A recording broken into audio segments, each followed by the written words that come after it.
এক মাসের মাথায় মেয়েটিকে 1 মাস সংসার করেছেন, ছেড়ে দিয়েছেন, কিন্তু যে ব্লেম গুলা দিচ্ছেন তার কোনো লিগ্যাল এভিডেন্স আমাদের কোনো দেখাতে পারেন নাই।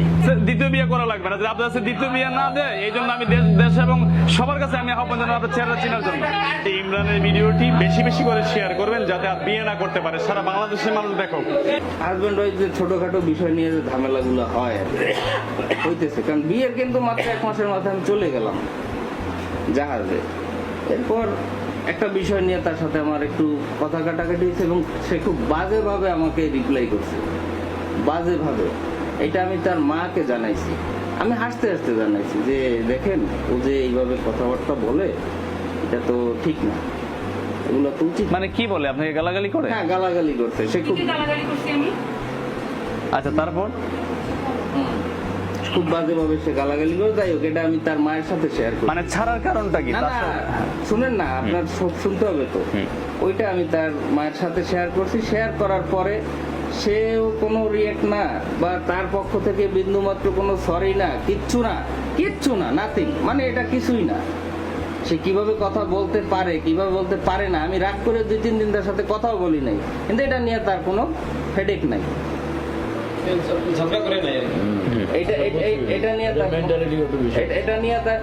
মেন্টালিটি তো আসল। মানসিকভাবে যদি আমি কোথাও শান্তিতে না থাকতে পারি, ওখানে তো আর সবকিছুর দরকার নাই। তাকে বিনীতভাবে আমার সংস্থার পক্ষ থেকে আমি অনুরোধ জানাবো যে সংসার করার কোনো সুযোগ আছে কিনা। সেগুলো বলো, আমার পক্ষ থেকে আপনার পক্ষে নাই, মানে কোনোভাবেই নাই। আচ্ছা, জোর করে সংসার হয় না।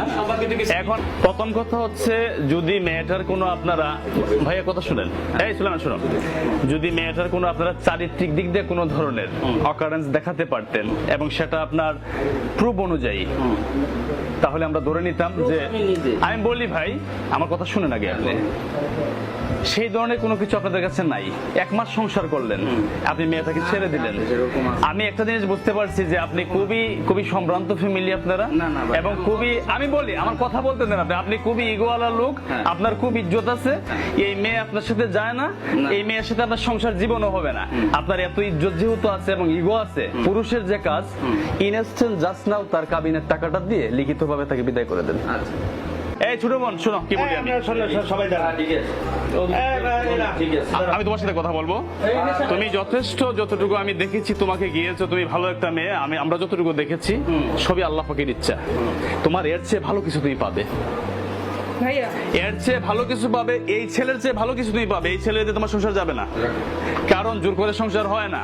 এখন এটা চাইলেও সংসার বলে এরকম তো না, আমার তো উপযুক্ত কারণ দেখানো লাগবে। আমি একটা মেয়ে হিসেবে মানতে পারি। আমি বলি তুমি, আমি বলি তোমার কাবিনের যে টাকাটা আছে, তোমাকে ইনস্ট্যান্ট তারা বুঝাই দিবে।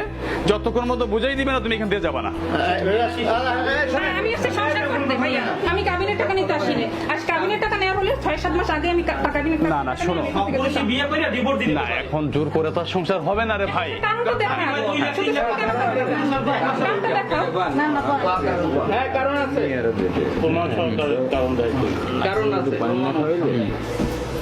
আচ্ছা, এখন কি চান আপনি বলেন তো? মেয়েদের জীবনে বিয়ে একবার, আমি যে সংসার, আমি দেশ জাতি সবাইকে জানাতে চাই মিথ্যা অপবাদ দিয়ে একটা মেয়ের পরিণতি করতে। আপনি যে কথাগুলো বলছেন এগুলা কিন্তু লিগ্যাল কোনো এভিডেন্স নেই, এগুলো আপনি তো লিগ্যাল এভিডেন্স আমার নিজের চোখ। কেমন আপনারা আসেন দেশের বাইরে, কিভাবে চোখ আমি চোখে যা দেখার দেখে আমি আপনার সাথে কোনো ব্যাখ্যায় যাচ্ছি না। যারা আমাকে প্রশ্ন করছে তাদেরকে বলে দিছি, আপনাকে ফাইনাল ডিসিশন বলেই দিছি। এখন আপনি যে টাকা পয়সা বললেন যে ইনস্ট্যান্ট দিয়ে দিবে কিনা, না এটা যদি না নেয় আমি তো আপনাকে তুলে দিতে পারবো। আমি তো কষ্ট মানছি। হ্যাঁ, আচ্ছা, এখন এটা তার সিদ্ধান্তের উপর নির্ভর করবে, সে রিসিভ করবে কি করবে। আচ্ছা, সে রিসিভ করতে না চাইলে তো আমার কিছু করার নাই। আমি টাকা দিয়ে আমি কি এরকম করবে? মিথ্যা অপবাদের কি আছে? আপনি কিন্তু কোনো ডকুমেন্টস দেখাতে পারেন না। যদি আপনি একটা ছবি দেখাতে পারতেন, কিছু অডিও রেকর্ড দিতে পারতেন যে ছেলের সাথে কথা বলতেছে, সেটা আমরা বুঝতে পারতাম। কিন্তু এইভাবে একজনকে ব্লেম দেওয়া হয়। আসসালামু আলাইকুম, আমি আজকে অবস্থান করছি পটুয়াখালী জেলার শান্তিবাগ 4 নং ওয়ার্ডে। আমাদের সংস্থা অভিযোগ অভিযোগ করেছিলেন মোসাম্মদ স্বর্ণা, অভিযোগটা ছিল ওনার স্বামীর বিরুদ্ধে। তো সেই জায়গা থেকে বিষয়টা আমরা মাননীয় মন্ত্রী স্বরাষ্ট্র মন্ত্রণালয়, মাননীয় মহাপুলিশ পরিদর্শক মহোদয় এবং আমাদের মাননীয় পুলিশ সুপার মহোদয় পটুয়াখালী জেলা সবাইকে অবগত করে এখানে আসা। আজকের বিষয়টিও আমরা আইনের ঊর্ধ্বে কেউই নয়, কিন্তু আমরা এসেছিলাম সমঝোতার জন্য। কিন্তু এইখানে ওনার হাজবেন্ড উপস্থিত আছেন ইমরান, উনি যে ব্লেমগুলা এই মেয়েটাকে দিচ্ছেন যে উনি 1 মাসের মাথায় মেয়েটাকে 1 মাস সংসার করেছেন, ছেড়ে দিয়েছেন, কিন্তু যে ব্লেমগুলা দিচ্ছেন তার কোনো লিগ্যাল এভিডেন্স আমাদেরকে উনি দেখাতে পারেন নাই। সেই জায়গা থেকে আমরা মেয়েটাকে দোষারোপ করার কোনো সুযোগ নাই। যদি উনি কিছু আমাদেরকে প্রুফ অনুযায়ী দেখাতে পারতেন যে এই মেয়েটা এইভাবে কোনো ধরনের পরকীয়ায় জড়িয়েছে বা কোনো ধরনের অডিও রেকর্ড, তাহলে আমরা ধরতাম যে মেয়েটি খারাপ। তো সেই জায়গা থেকে আমি মেয়েটিকে আমরা খারাপ বলার কোনো অপশনই নেই। এখন আমরা একটা জিনিস জানি যে জোর করে সংসার হয় না এবং জোর করে আমাদের আইনানুগভাবে কোনো সংসার করানোর কোনো সুযোগ নেই। সেই জায়গা থেকে যে উনি নিয়ম অনুযায়ী যেভাবে আইনি প্রক্রিয়া আছে উনিও যেতে পারবেন, স্বর্ণাও যেতে পারবেন। তারপর আমরা একটা সমঝোতার লক্ষ্যে আমি একটা কথা বলেছিলাম। তো এখন আমি স্বর্ণার মুখ থেকে শুনতে চাইবো সে কি চায়। আপনি কি চান? আমি চাই সংসার করতে। ভাই এটা তো মিথ্যা অপবাদ দিয়ে না, মিথ্যা অপবাদ আপনাকে, সেটা এই যে আমার ক্যামেরা চলতেছে, আপনাকে যে মিথ্যা অপবাদ দিয়েছেন সেটা হ্যাঁ যে মিথ্যা অপবাদ দিয়ে একটা মেয়ে কি অবশ্যই। এবং আমি যতটুকু আপনার কথায় অনেক মর্মাহত ইমরান ভাই, আপনার কথায়। কারণ শুনেন, আমরা মাত্র অল্প দিনের সংসার, আমরা দেখেছি কত বড় বড় বিষয় শেষ হয়, কিন্তু আপনাকে একটু নমনীয় হওয়া উচিত ছিল। তার প্রমাণ আমি দিতে কারণ পারি। সেই evidence- মানুষের একটি মেয়ে সতীত্বর দাম। হ্যাঁ, আমার মন চাইলো আমি বিয়ে করলাম, মন চাইলো আমি ছেড়ে দিলাম, এটা হতে পারে না। সতীত্ব কি খালি নারীদের যায়? পুরুষের সতীত্ব বলতে কিছু নাই? পুরুষের সতীত্ব বলতে কিছু নাই, কিন্তু শোনেন, আপনি যদি আপনার আজকে জানি না আপনার বোন আছে কিনা, যদি আপনার বোনকে নিয়ে আপনি ভাবেন, আপনার নিজের উপরে ফালান, তাহলে আপনি বিষয়টা অবশ্যই ওইভাবে অনুধাবন করতে পারতেন। না, এটা তো ভাই আপনাকে আমরা সহযোগিতা করবো, আপনি টেনশন করবেন না। আপনাকে যতটুকু সহযোগিতা করা লাগে আমরা করবো। সে প্রমাণ করুক, আমার চরিত্র নিয়ে কথা বলতে প্রমাণ করুক। চাকরি করে ওর মাসে 5 লাখ বা 2 লাখ দেখা যাক বিয়ে করবে। হ্যাঁ টাকার কারণে একটা কিছু করতে পারি। এত সোজা, কি পাবো কি? এত সোজা। মেয়েরা কি পাবে? আমরা আছি, আপনার পাশে আছি। এরা কি মেরিনে রাখলে প্রত্যেক মাসে মাসে বিয়ে করবে? সেটাই তো আপনার ভাই থাকলে এইটাই তো দেখলাম। একটা ডিভোর্সের টাকা তো একটা 1 মাসের ইনকাম হয়। নাহলে তো প্রত্যেক মাসে এই দাঁড়ান, মুরব্বী মানুষ, আপনারা মুরব্বী মানুষ, সেই জায়গা থেকে একটা মানুষ ভুল করলে সংশোধনের সুযোগ নেই। আর সবচেয়ে বড় কথা হচ্ছে ওনার কাছে চাইলাম যে আমাদের এই সংস্থার পক্ষ থেকে যেটা সুযোগ দেওয়া হয় সেই সুযোগও আপনার নাই।